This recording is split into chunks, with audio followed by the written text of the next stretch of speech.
What happens when passionate affairs collide with the machinery of war? Today we examine 5 shocking instances where secret lovers didn't just share forbidden beds, they rewrote the course of history through whispered secrets and clandestine loyalties. At number 5, we find perhaps history's most notorious femme fatale, Mata Hari, whose bedroom conquest became a deadly weapon in World War I.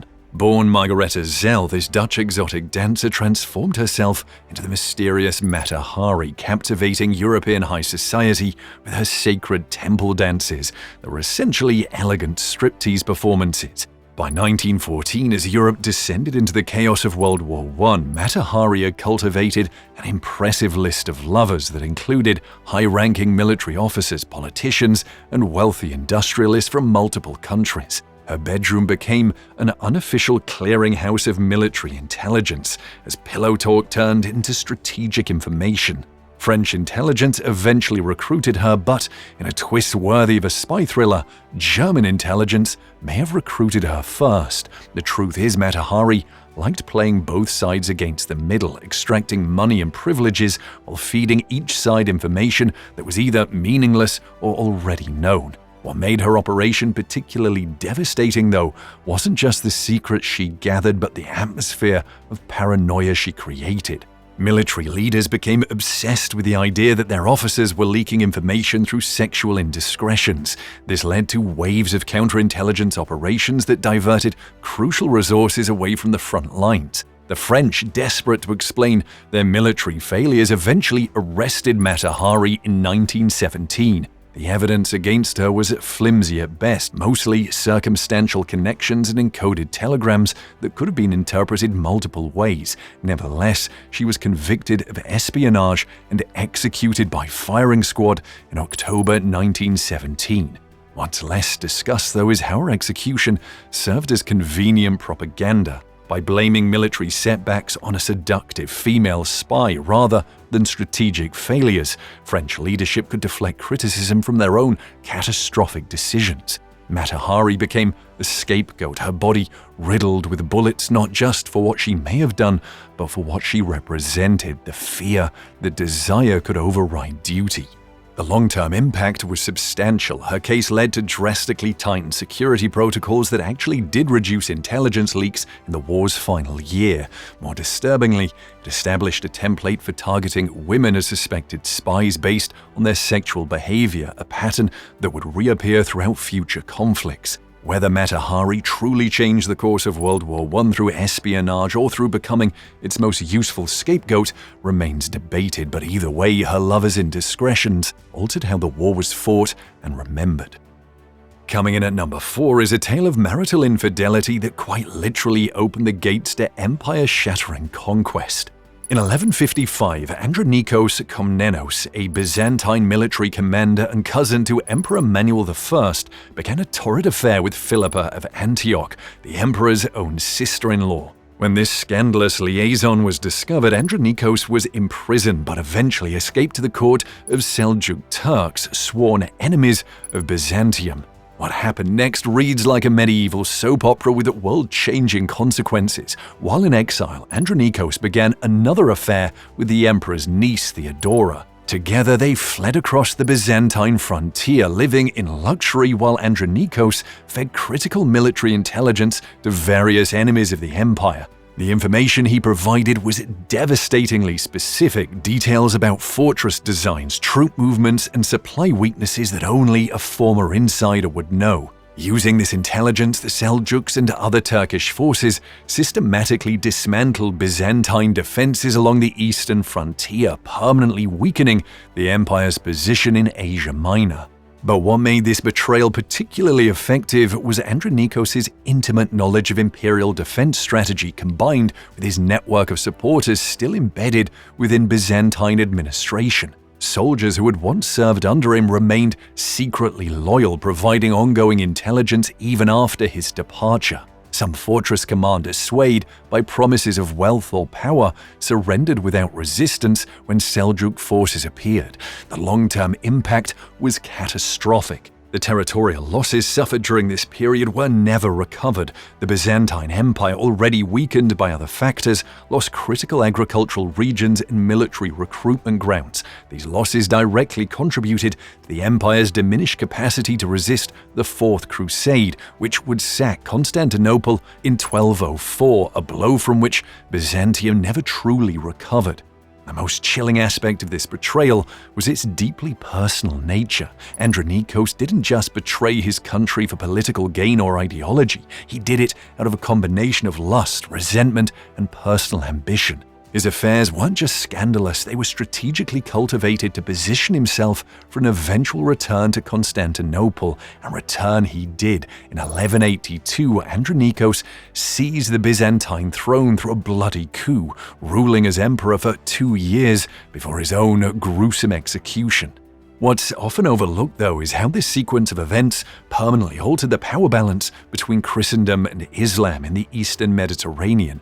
The strategic information leaked through these romantic entanglements accelerated the decline of Byzantine power, ultimately creating a vacuum that would be filled by Ottoman expansion. A forbidden affair that began in a palace bedroom would eventually contribute to redrawing the map of an entire region. Now, before we continue with our next entry, I'd like to ask you a small favor. If you're enjoying this dark journey through history's bedroom's doors, please take a second to like this video and subscribe to our channel. It costs you nothing but makes a huge difference to us. Thanks to all of you who do. And number 3, we encounter one of the Cold War's most explosive scandals, the Profumo Affair of 1961 to 63. John Profumo, Britain's Secretary of State for War, began a brief affair with Christine Keeler, a 19-year-old model and nightclub dancer. Under normal circumstances, this might have remained just another secret indiscretion by a powerful man. However, Keeler was simultaneously involved with Captain Yevgeny Ivanov, a Soviet naval attaché and known KGB intelligence officer. The security implications were immediate and severe. Profumo, as war secretary, had access to highly classified information about British nuclear deployment, NATO defense plans, and Western military capabilities. He maintained this affair during the height of Cold War tensions, including the Cuban Missile Crisis, when nuclear war seemed imminent. When the scandal broke in 1963, Profumo initially denied any impropriety in Parliament, a lie that would prove far more damaging than the affair itself. As evidence mounted, he was forced to resign in disgrace. The resulting investigation raised disturbing questions. Had Keeler passed pillow talk from Profumo to her Soviet lover? Had classified information about Western nuclear deployment leaked into Soviet hands during intimate moments? The political fallout was devastating. Prime Minister Harold Macmillan's government, already weakened by other challenges, collapsed under the weight of the scandal, with Macmillan himself resigning due to ill health in October 1963.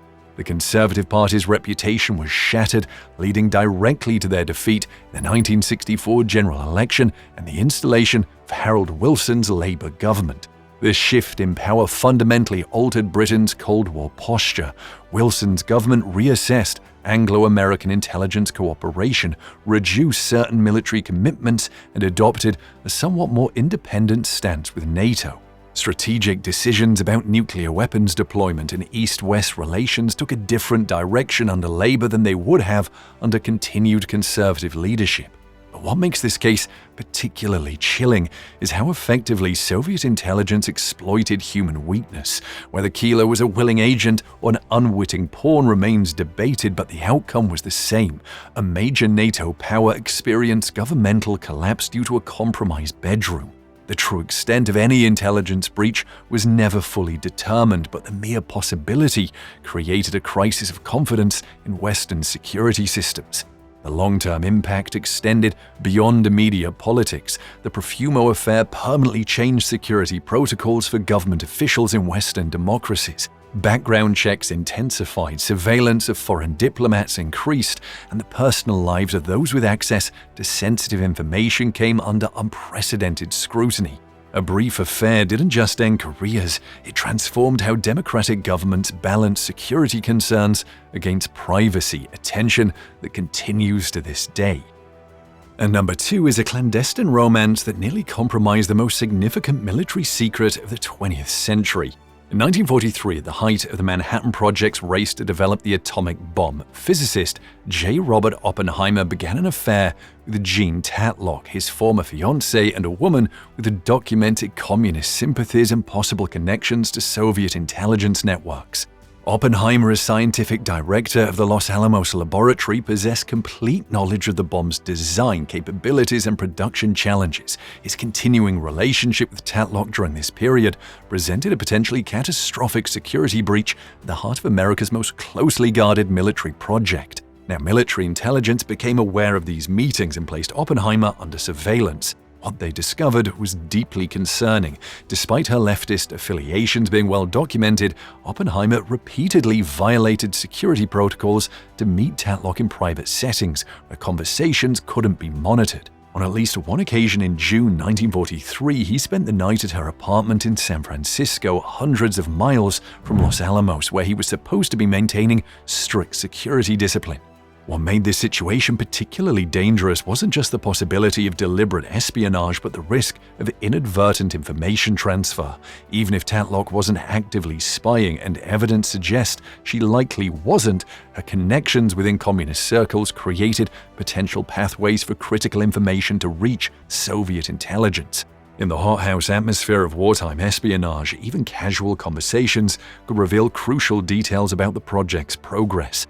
The security implications were so severe that General Leslie Groves, military head of the Manhattan Project, was personally briefed about Oppenheimer's indiscretions. Groves made the calculated decision to keep Oppenheimer in his position despite these security concerns, a decision based on the physicist's irreplaceable expertise rather than confidence in his discretion. Now, Tatlock's suicide in January 1944 ended the immediate security threat, but the shadow of this relationship would follow Oppenheimer for the rest of his career. During his 1954 security hearing, which resulted in his security clearance being revoked, his relationship with Tatlock was cited as evidence of his defects of character.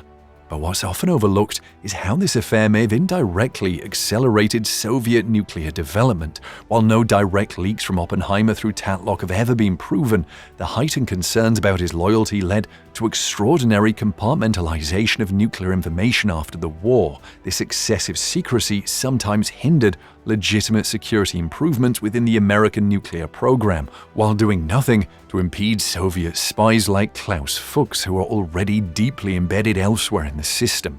The romance between America's most brilliant nuclear physicist and a woman with communist connections represents one of history's most dangerous liaisons, a relationship where bedroom whispers could have altered the balance of global power for generations.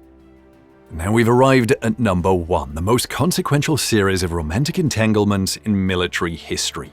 Cleopatra VII's strategic relationships with both Julius Caesar and Mark Antony, affairs that determined the fate of the Roman Republic and reshaped the ancient Mediterranean world.